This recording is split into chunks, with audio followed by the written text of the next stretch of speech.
जय माता दी दोस्तों, कैसे हैं आप लोग? यह बताने के लिए कमेंट में जय माता दी जरूर लिखें। माता रानी सबका कल्याण करेंगी।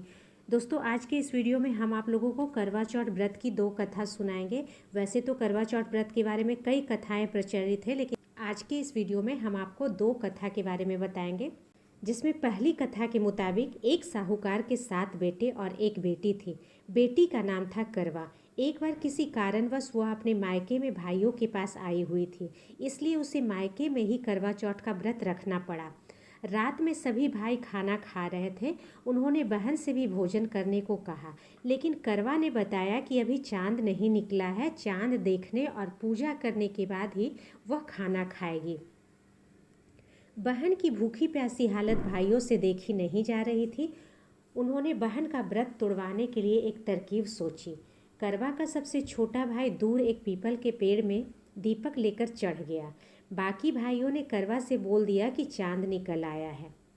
भाइयों की चालाकी को करवा समझ नहीं पाई और भोजन कर लिया। इसके बाद तुरंत उसको अपने पति की मौत की खबर मिली।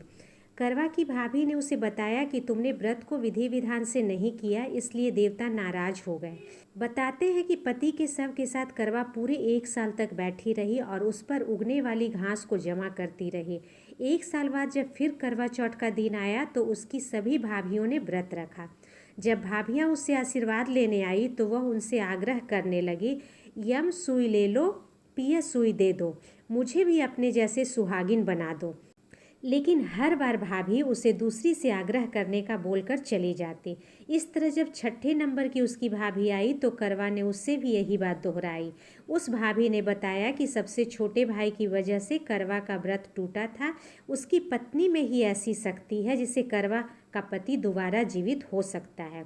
6ठी भाभी ने कहा, जब 7वें भाई की पत्नी आए तो तुम उसे पकड़ लेना और जब तक वह तुम्हारे पति को जिंदा न कर दे उसे छोड़ना नहीं। सबसे अंत में छोटी भाभी आती है। करवा उससे भी अपना आग्रह दोहराती है, लेकिन वह टाल मटोल करने लगती है। इस पर करवा उसे जोर से पकड़ लेती है और अपने सुहाग को जिंदा करने के लिए कहती है। भाभी ने भरसक कोशिश की, लेकिन खुद को करवा से छुड़ा नहीं पाई। आखिर में करवा का हठ देखकर वह पसीज जाती है और अपनी छोटी उंगली को चीरकर उसमें से अमृत उसके पति के मुंह में डाल देती है। करवा का पति तुरंत श्री गणेश कहता हुआ उठ बैठता है। इस तरह प्रभु कृपा से छोटी भाभी के माध्यम से करवा को अपना सुहाग वापस मिला। करवा चौथ के बारे में एक दूसरी कथा भी प्रचलित है। कहते हैं पुराने समय में करवा नाम की पतिव्रता स्त्री अपने पति के साथ नदी के किनारे रहती थी। एक दिन उसका पति नदी में स्नान करने गया। वहाँ एक मगरमच्छ ने उसका पैर पकड़ लिया। वह खुद को बचाने के लिए पत्नी को पुकारने लगा। उसकी आवाज़ सुनकर करवा भागते हुए आई और मगरमच्छ को कच्चे धागे से बांध दिया।